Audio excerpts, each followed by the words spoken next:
Sara, now that your father is gone and I've already received his $200 million inheritance, I don't need you anymore, you can leave. Her words hit me like ice water, breaking the silence in the room. My mother stared at me, not even trying to hide her dislike. It hurt, of course, but deep down, I expected it. I took a deep breath, forced a small smile, and said, "Fine, I'll go." Days passed, and the house felt emptier than ever. Then one day, the phone rang. It was her, the woman who said she didn't need me. "Sara, where's my inheritance?" Her voice was shaking with fear and anger. She had no idea that the man she always underestimated had planned everything perfectly. My father was always one step ahead. Before we continue, don't forget to like this video, subscribe, and turn on notifications. Welcome to Revenge Scales, where justice always wins. My name is Sara, and I'm 27 years old. Until recently, I lived with my parents. From the outside, we looked like the perfect family. My dad was my hero, a hardworking man who built his own business from nothing. Even with his busy schedule, he always made time for me, no matter how tired he was. He'd come home with a smile and ask, "What are we doing today, kiddo?" He was my rock. My mother was different. She looked perfect, always dressed up, always going to events, but she was never really there. She would promise to spend time with me, then cancel with, "I'm busy." She felt more like a guest in our home than a real mom. While my dad held our family together, she was just a pretty face with no real warmth. As I grew older, I admired my father even more. I dreamed of working with him, learning everything, and continuing his legacy. But what I didn't know was that he had already planned my future. When I was in college, I told my dad my dream. "Dad, I want to work in your company after I graduate. I'm preparing, and I want to follow in your footsteps," I said excitedly. He was about to smile with pride when my mother interrupted, as if she was cutting in on an important moment. "Sara, are you sure?" she asked, giving me a look like I had said something ridiculous. "I don't want to just marry someone rich," I insisted. She sighed dramatically, like an actress in a soap opera. A woman should find a good husband and let him take care of her. I realized then that arguing with her was pointless. She would never understand me. Instead of fighting, I focused on my studies and my dreams. After I graduated, I started working at my father's company. He taught me everything, every trick, every strategy, every detail. But what I didn't know was that he was running out of time. In just 6 months, he prepared me to take over before collapsing at work. The diagnosis was terrible, and the next 5 years were a battle. One day, my mother asked me, "Sara, how's the company doing without your father?" She tried to sound concerned, but I knew better. "It's tough," I said, "but Dad left me everything I need."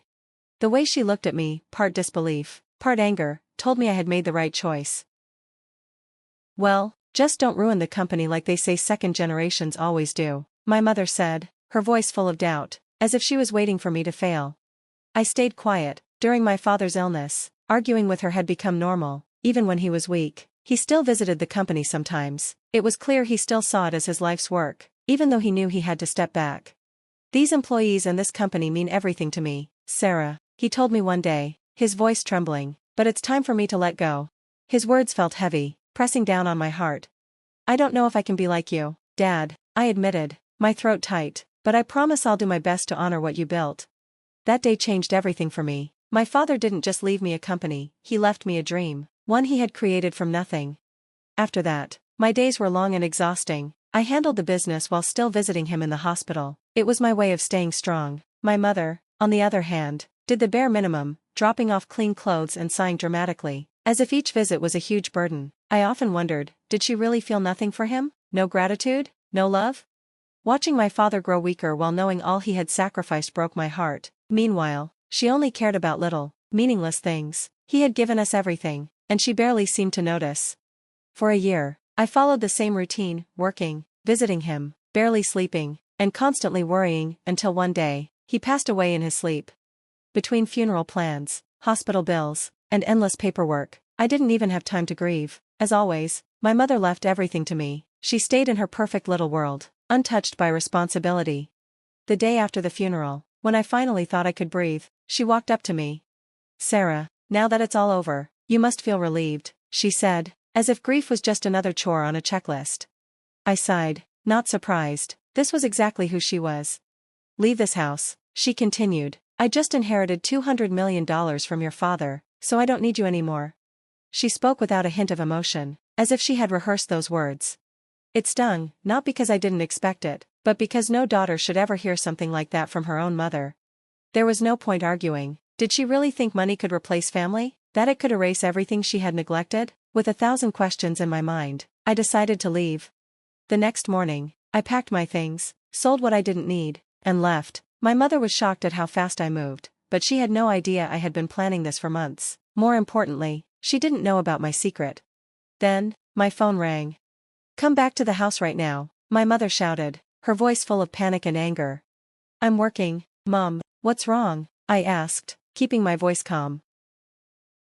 "I need to talk to you. Come quickly," she insisted. I sighed, grabbed the SD card, and returned to the house where I had grown up. I held it like a secret weapon but wasn't sure if I would even need to use it. As soon as I stepped inside, the accusations started flying. "You took all of your father's inheritance, didn't you? I knew it. That's why you left so fast. Hand it over now." Her greed was almost suffocating. I stared at her for a moment, debating whether to argue or let the video do the talking. "How can you be so selfish? You weren't even a real mother," I said simply, then handed her the SD card. Her anger turned into confusion. "What is this?" she asked, eyeing it like a strange puzzle. "You probably don't even know how to play it," I said, masking my disappointment with sarcasm.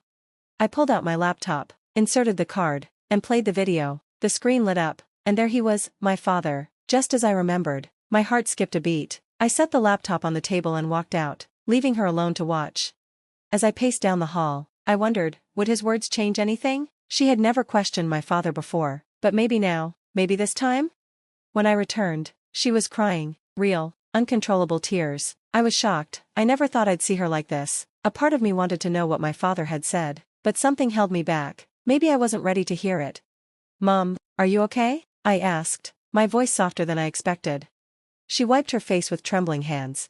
"Yes, I'll be fine. I understand your father now. I'll respect his wishes. From now on, I trust you to handle everything. Go home for today. Call me when you have time to talk."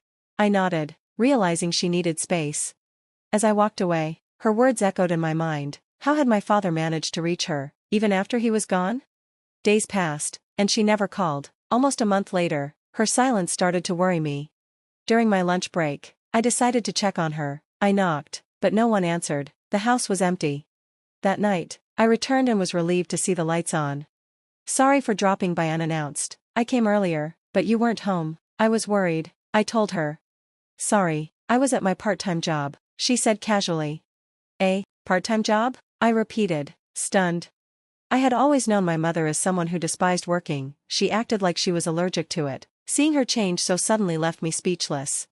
"What happened?" I asked. "Was it the video? What did Dad say to you?" "You should watch it too, Sara. Take it home with you," my mom said, sliding the SD card toward me. "Are you sure?" I asked, feeling a tight knot in my stomach as I picked it up. "Of course, go ahead," she nodded, her face unreadable.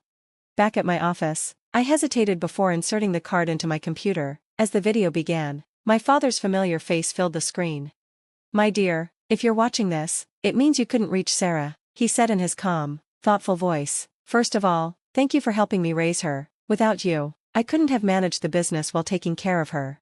His words hung in the air, but something in his tone made me uneasy. Then he said it.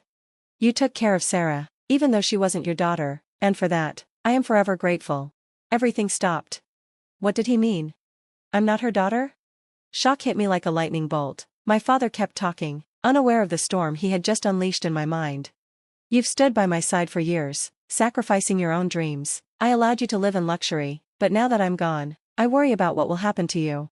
His words made sense in a way that hurt more than I expected. The emotional distance, the minimal but constant care, it all clicked. I shut the laptop, my head spinning. I barely slept that night, trying to process everything. By morning, I knew I had to confront her. "Mom, I watched Dad's video. I know the truth now," I said, my voice trembling. She met my gaze and, after a long silence, finally spoke. "I raised you because they asked me to. That's the only reason," she admitted, her voice heavy with years of buried truth. The room fell silent, but my mind raced. I needed more answers. "What happened to my real mother?" She took a deep breath before answering. "Your father and my sister had you together. She passed away shortly after giving birth. Your father was devastated, and I promised to take care of you. That's how I became your mother." A strange mix of relief and confusion washed over me. The missing pieces of my life finally fit together. Memories surfaced, flashes of her working in a cafe, the rare moments when she smiled genuinely, and the way her eyes lit up when she talked about owning her own cafe someday. That was her dream, and she gave it up for me. Inspired by my father's words, she decided to chase that dream again. She got a part-time job, determined to build something for herself. One afternoon, during a quiet moment, she admitted, "I should have done this sooner. Work is fun, and to my surprise, I'm actually good at it. I never thought I'd feel this way." Then, her voice softened. "Sara, is it my fault I didn't work before? I'm so sorry, truly." Before I could respond,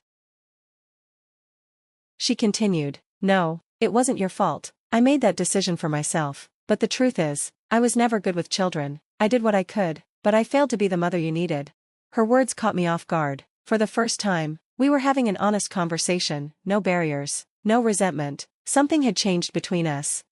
As we talked more in the following days, I realized we were finally beginning to understand each other, not just as mother and daughter, but as two women trying to connect after years of distance. It was during one of these conversations that we made a decision together, to use part of my father's inheritance to fund her dream cafe.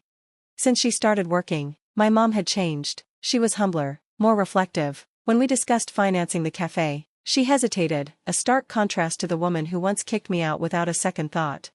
While balancing my own work, I helped her navigate the process of opening the cafe. We spent more time together, sharing tasks and quiet moments. Something unexpected happened, our relationship began to bloom. It wasn't perfect, but for the first time, I felt like we were truly mother and daughter, even if our story had started differently. When it came to daily expenses, she was firm. "I'll handle them myself," she insisted, refusing any help from my father's inheritance. "Promise me that if you ever have trouble, you'll tell me. After all, Dad trusted me to take care of you," I said, my concern evident. She smiled, a quiet strength behind her expression. "I'll be fine. Living alone doesn't cost that much." But when the conversation turned to the cafe, she faltered. She wanted to stand on her own, but she also knew she would need support. Taking a deep breath, she finally admitted, "I'll count on you." "Of course, I'm excited about this too, so do your best," I encouraged her. Her determination was clear, but so was the hope in her eyes. After all these years, we had finally become a real family. The revelation that she wasn't my biological mother could have driven us apart, but instead, it brought us closer. It was as if the truth had come at just the right time. "Your cafe opens tomorrow. Your dream is finally coming true," I said, watching her put the finishing touches in place. She looked at me, eyes shimmering with emotion. "Watching you work so hard on this business reminds me of my own youthful dreams. I think that's why I'm here. It's thanks to you and Dad." My words carried genuine gratitude. "Thank you, Mom." She took my hand firmly, her voice filled with newfound conviction. "I promise to always be your mother." At that moment, I felt something shift, a closeness between us that had never existed before. "From now on, we'll get along better than ever," I said with a small smile. "In the end, we only have each other." After my father passed, I finally accepted the reality of our relationship. I even considered moving back to my hometown so we could be together again. My mom, however, had one concern: my terrible eating habits. "You eat so poorly when you're alone. Looks like I'll have to take care of you again," she sighed, half complaining, half teasing. I couldn't help but laugh. Sometimes, I imagined my dad watching over us, surprised, and maybe even proud, of how far we'd come. His house, his business, and the inheritance he left behind were safe with me, but more importantly, his greatest wish had come true. We had become a family, in the truest sense of the word. Together, we visited my father's grave, and beside him, my biological mother's, my mom's older sister. Standing there, I felt a deep sense of peace. It was as if we were telling them, everything is finally in place.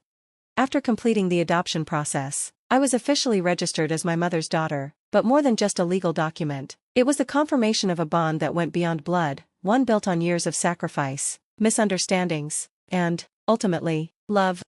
Today, we are a real family. And today, I understand the importance of seeking the truth before acting impulsively, before letting resentment cloud my judgment. This journey taught me that sometimes, the answers we search for come with lessons we never expected to learn. Thank you for listening. I'd love to hear your thoughts. Leave a comment below. If you enjoyed this story, don't forget to like and subscribe. Your support means the world.